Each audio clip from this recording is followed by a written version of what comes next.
Кыргызстан ТМОнун инвестициялык фондун түзүү демилгесин колдойт, деди Садыр Жапаров. 2370 адам Кыргызстандын жарандыгына кабыл алынды. Кубанычбек Өмүралиев Түрк мамлекеттер уюмунун башкы катчысы болуп дайындалды. Кыргызстанда жыл башынан тарта ИДПнын көлөмү 689 миллиард сомду түздү. Ниязалиев Кыргызстандын тим башчысынын орун басарлыгынан бошотулуп, анын ордуна Исаев дайындалды. Сентябрь айында Кыргызстанга акча которуулардын агымы 291,9 миллион долларды түздү. Бишкектеги самбо боюнча дүйнө чемпионатына 51 өлкөнүн өкүлдөрү келди. Кыргызстан Түрк мамлекеттери уюмунун инвестициялык фондун түзүү демилгесин колдойт. Бул түрк мамлекеттеринин ортосундагы кызматташтыкты өнүктүрүүгө жана бекемдөөгө жаңы дем берери шексиз, деп президент Садыр Жапаров бүгүн 11 ноябрда Самарканд шаарында өтүп жаткан Түрк мамлекеттер уюмуна катышуучу өлкөлөрдүн лидерлеринин саммитинин 9-жыйынында сүйлөгөн сөзүндө баса белгиледи. Мамлекет башчысы бүгүн айтылган бардык демилгелер, сунуштар, сын пикирлер келерки жылы кылдап изилденип, талданып, ишке ашырылат деп ишенимин билдирди.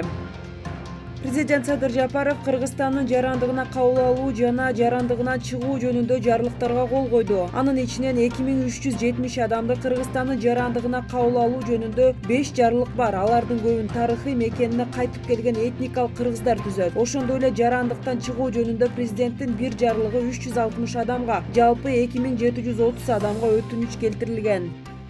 Түрк мамлекеттер уюмунун мамлекет башчыларынын чечими менен Кыргызстандын өкүлү Кубанычбек Өмүралиев ТМОнун башкы катчысы болуп дайындалды. Тийиштүү чечим бүгүн Самарканд шаарында өтүп жаткан уюмдун саммитинин жүрүшүндө кабыл алынды. Кубанычбек Өмүралиев буга чейин Кыргызстандын Түркиядагы атайын жана ыйгарым укуктуу элчиси жана Анкара шаарындагы резиденциясы менен бир эле убакта Кыргызстандын Израилдеги атайын жана ыйгарым укуктуу элчиси кызматын ээлеген. Үстүбүздө жылдын январь-октябрь айларында ички дүң продукциясынын көлөмү алдын ала эсептөөлөр боюнча дээрлик 689 миллиард сомду түздү. Бул тууралуу Улуттук статистикалык комитеттин төрагасынын орун басары Бакытбек Шокенов брифингде билдирди. Анын айтымында 2021 жылдын январь-октябрь айларында салыштырмалуу көрсөткүч 7%га өскөн. Ал ИДПнын өсүшүнө тейлөө тармагындагы сооданын көлөмүнүн өсүшү таасир эткендигин белгиледи. Асейин Исаев Тышкы иштер министринин биринчи орун басары болуп дайындалды. Маалыматка ылайык, тиешелүү чечимге министрлер кабинетинин төрагасы Акылбек Жапаров кол койду. Ошол эле учурда Нуран Ниязалиев башка ишке өткөндүгүнө байланыштуу Кыргызстандын Тышкы иштер министринин биринчи орун басары кызматынан бошотулду.